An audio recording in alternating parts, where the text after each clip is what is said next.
പ്രതിപക്ഷ നേതാവ് V D Satheesan bar മുതലാളിമാരുടെയും റിസോർട്ട് ഉടമകളുടെയും കൊട്ടേഷൻ ഏജന്റ് ആകുന്നുവെന്ന് നാഷണൽ ലീഗ് സംസ്ഥാന organising secretary MK Abdul Azeez.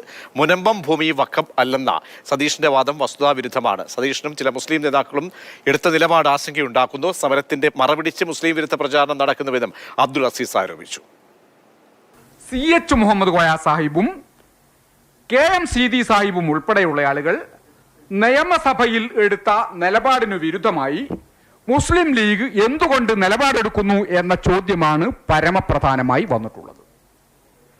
അവിടെ ഞങ്ങൾക്ക് ഉള്ള സംശയം, ഈ പറയുന്ന വി ഡി സതീശനെ പിന്തുണയ്ക്കുകയും വി ഡി സതീശനെ ബൂസ്റ്റ് ചെയ്യുകയും ചെയ്യുന്ന കക്ഷികളുണ്ടല്ലോ, ആ കക്ഷികൾ മുസ്ലിം ലീഗിലെ ചില നേതാക്കളെയും സ്വാധീനിച്ചിട്ടുണ്ടോ എന്ന് പരിശോധിക്കേണ്ടതുണ്ട്. അക്കാര്യത്തിൽ സാമുദായിക താല്പര്യമോ വഖഫ് താല്പര്യമോ അല്ല ലീഗിനുള്ളത് എന്ന് ഞങ്ങൾക്ക് ബോധ്യപ്പെടുകയും ചെയ്തിരിക്കുന്നു.